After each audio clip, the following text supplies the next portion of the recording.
सो good morning everybody, myself Acharya Vishwendra. आज एक question answer session discuss करेंगे डायमेंशंस वाले चैप्टर पे, यूनिट्स वाले चैप्टर पे। तो आइए स्टार्ट करते हैं। सबसे पहले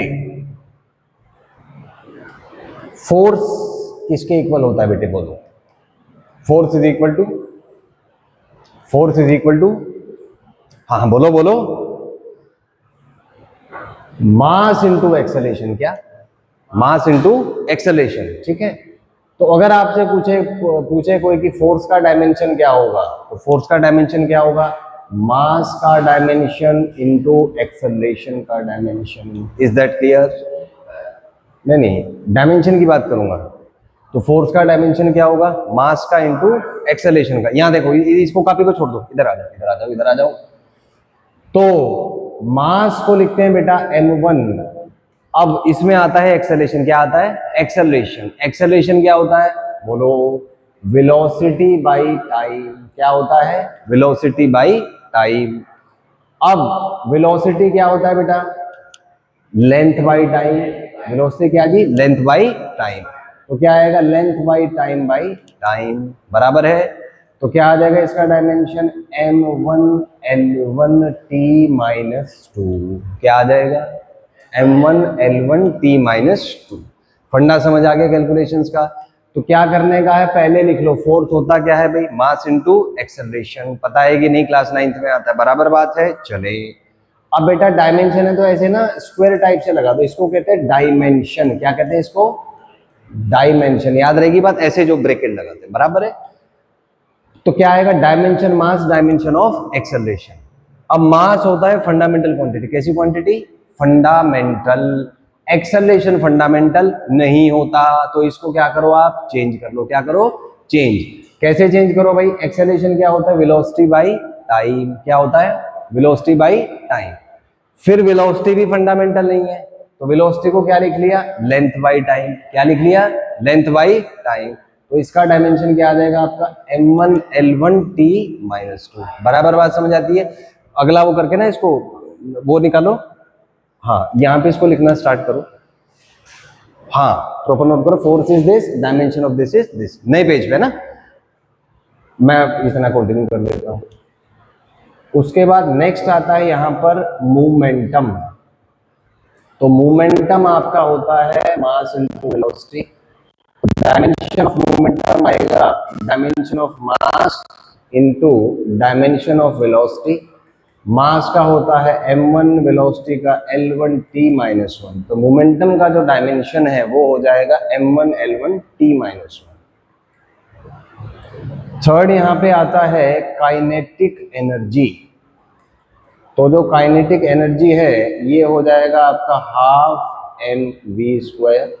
तो डायमेंशन इसका होगा भाई dimension of half, dimension of mass, dimension of v का होल स्क्वायर। तो यहां से हम कह सकते हैं हाफ, क्योंकि नंबर है तो इसका डायमेंशन होगा नहीं, डायमेंशनलेस होता है। मास का m1 और वेलोसिटी का आपका l1 t माइनस 1 और इसका होल स्क्वायर। तो यहां से सोल्व करेंगे तो काइनेटिक एनर्जी का डायमेंशन आएगा m1 l2 t माइनस 2। ये इसका डायमेंशन आ जाएगा। फोर्थ क्वांटिटी आप मान लीजिए प्रेशर। तो प्रेशर होता है जी फोर्स बाय एरिया। तो अगर ये फोर्स बाय एरिया है तो डायमेंशन ऑफ प्रेशर जो है आपका ये हो जाएगा dimension of force divided by dimension of area. और फोर्स का डायमेंशन होता है m1 l1 t minus 2। Area का होता है जी l2। तो इसको सॉल्व करेंगे m1 l minus 1 t minus 2 आपका आ जाएगा डायमेंशन ऑफ प्रेशर। लिखते चलो, आप लिखते चलो कंटिन्यू। ये मैं कंटिन्यू क्या नहीं कर रहे? इसके बाद नेक्स्ट है यहाँ पे मान लीजिए इम्पल्स। तो इम्पल्स जो है वो होता है चेंज इन मोमेंटम, इसलिए इम्पल्स का जो डायमेंशन होगा वो वही होगा जो चेंज इन मोमेंटम का डायमेंशन है, और चेंज इन मोमेंटम का डायमेंशन वही होगा जो मोमेंटम का है, क्योंकि मोमेंटम में से मोमेंटम घटाएंगे तो मोमेंटम ही आएगा। और हमें पता है कि मोमेंटम का डायमेंशन होता है m1 l1 t माइनस 1। तो ये इसका डायमेंशन आ जाएगा। अगला आप ले लीजिए, अब ये तो बहुत से सिंपल क्वेश्चन है, थोड़ा सा इसको कॉम्प्लिकेटेड करेंगे। एक्सेलरेशन ड्यू टू ग्रेविटी या जो ग्रेविटेशन लॉ है उसमें कांस्टेंट आता है कैपिटल जी। आइए उसका डायमेंशन निकालते हैं। तो डायमेंशन निकालने के लिए हमें मैथमेटिकल रिलेशन पता होना चाहिए। तो रिलेशन है F is equals to G m1 m2 divided by R square. तो यहां से G आपका आ जाएगा F are square by m1 m2।